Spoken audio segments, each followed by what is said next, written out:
No. I'm not shaking. I'm not touching it. Office, you see. Quick, man, this in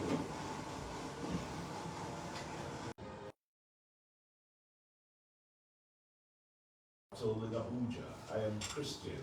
Thanks to stay with us. Convener of Revolution Now Movement and National Chairman of the African Action Congress, AAC, Omoyele Sowore, has won the presidential ticket of the party. Sowore was affirmed as the AAC's presidential candidate at the party's convention that held in Abuja.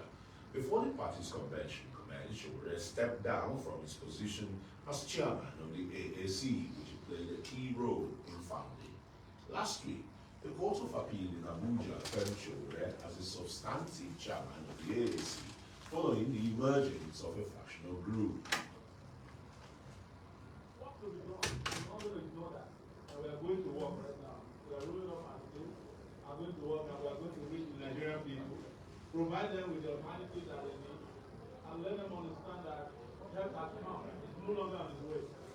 They have said, we want to give them a new electoral law which is right for transmission of results electronically will improve from voting to be the fact, which is the rigging that takes place between the polling units and the collection centers and eventually the manipulations that happen when results are final delivered. But on our part, we are going to be a vanguard to protect both.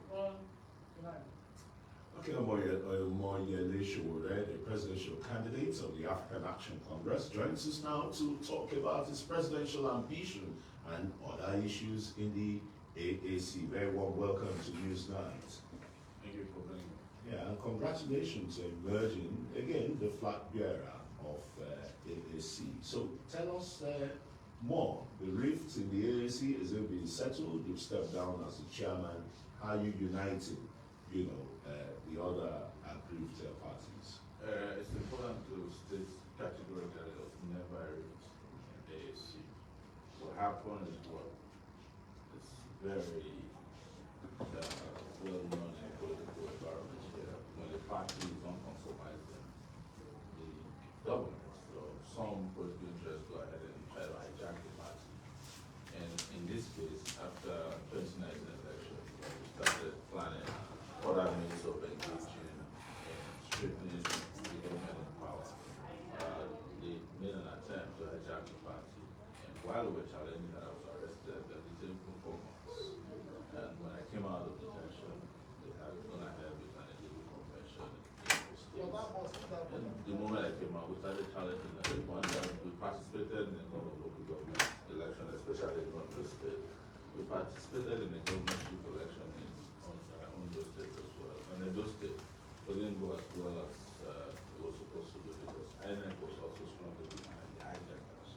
So, but now we have resolved that by way of a law court's judgment that was very, very declarative that the lower court that carried out this particular activity had no jurisdiction to have intervened in an internal party affair. And that's been the position of the Supreme Court as well, yes. So we're back, but we were never apart.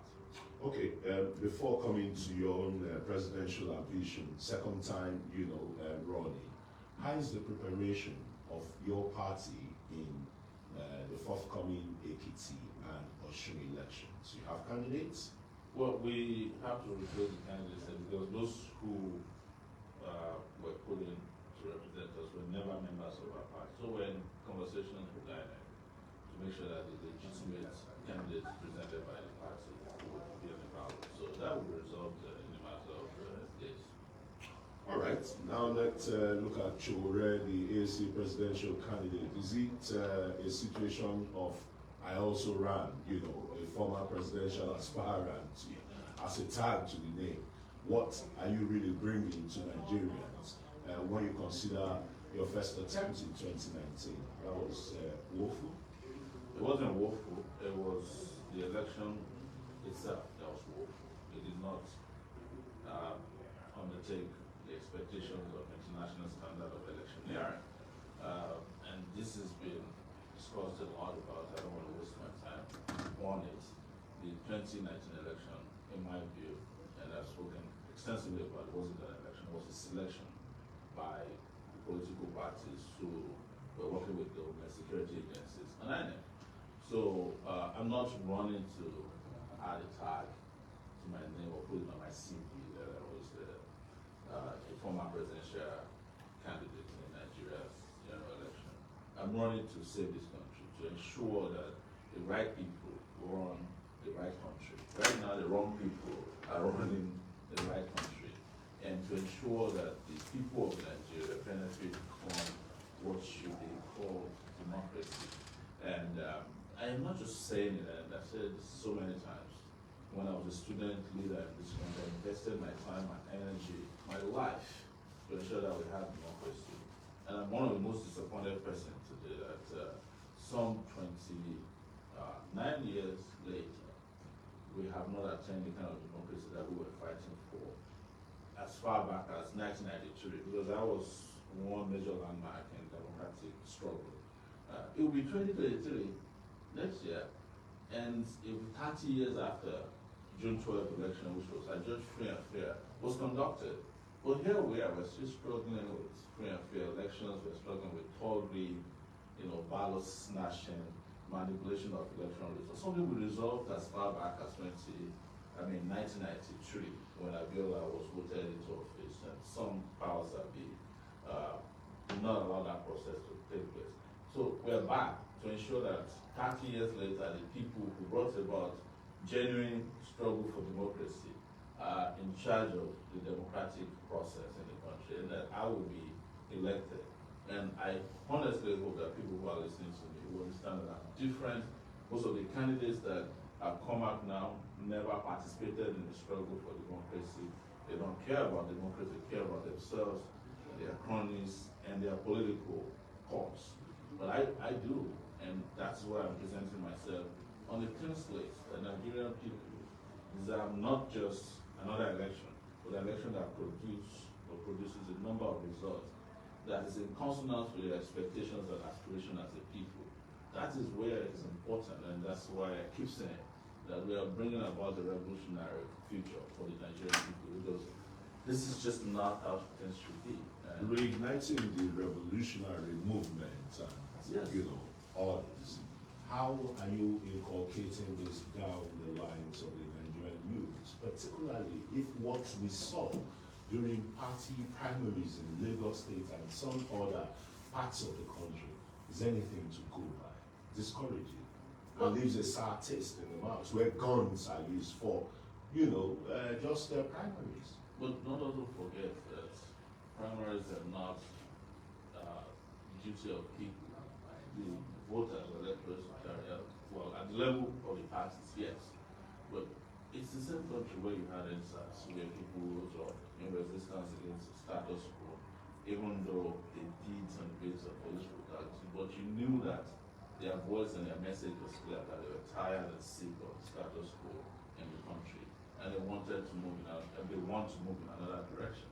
So what happened in the party primaries, of course, is why I am here, to correct that anomaly in a democratic space, where people just carry cordials, machetes, they kill people, they snatch ballots.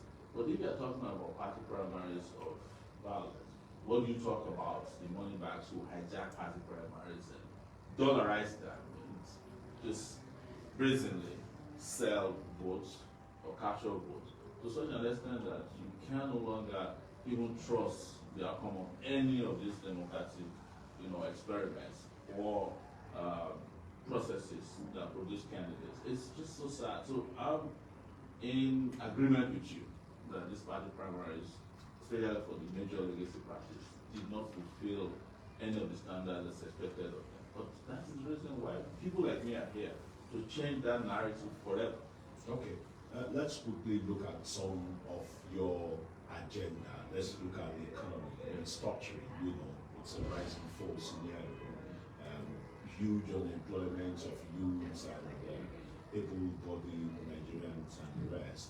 What kind of magic wands are you going to bring to regenerate Nigeria's economy? You don't need any magic wands. An economy cannot survive in the situation where the major managers of the economic levers of the country are criminally complicit. You have several, on the macroeconomic level, several rates, exchange rates for the naira. You met the naira at 200 and something, now it's at 600. By the time this regime is over, we'll probably be at 1,000 naira to $1. But you also have, and this is realistic, the central bank of had no time to run around and manage the economy. He was running around trying to become president. And when he couldn't make it, you keep him there. You make people lose, if they're within, from the international community perspective, lose interest in the managers of the economy. But most importantly, you can't have an economy where you have no production. You can't have production where you don't have power. You can't have interest and trust in your economic development from, the investors that they talk so much about. But why has it been so difficult when you don't have in the last security? Why has it been so difficult in the last 40, 50 years for Nigeria to really attain some level of sustainability of the power sector? The power sector is being brazenly sabotaged by those who are managing them, right?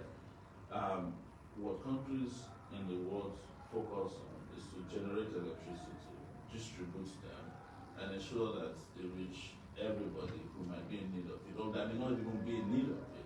But when you have a miserable 4,000 to 7,000 megawatts of electricity, that is not even enough to power the London Underground, and you have people telling you every time that they're doing their best, that there's something wrong. But this came from leadership when you keep putting the wrong set of people in office or in power, whether you select or elect them. This is the result you will get.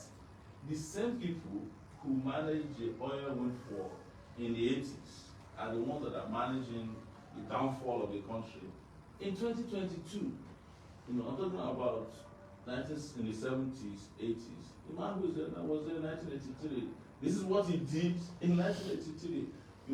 Forcing people to queue up, beating them up, ensuring that there are violations of rights, not managing the economy the way they should.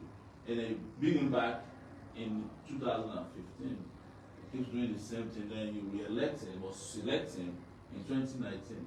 You are the ones digging your grave. He was re-elected.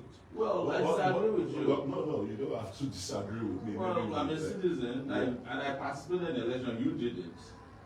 Of course I did. I was a Performing my presidential civic candidate. responsibility here to the Did you society. check whether your votes counted? But that's not the issue here. Now the issue is Omoyele Sowore, presidential candidate of ACC. AAC, sorry. Why do you think you make a better president? I just explained to you that I've been around our democratic experiment for 30 good years. I was there in '89.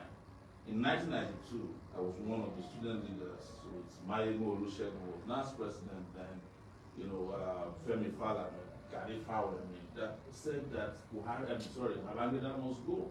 And I was what forced Babangida to organize elections in 1993 and then cancelled it. So how can you be questioning the CV of a person who brought democracy, who knew how these things worked?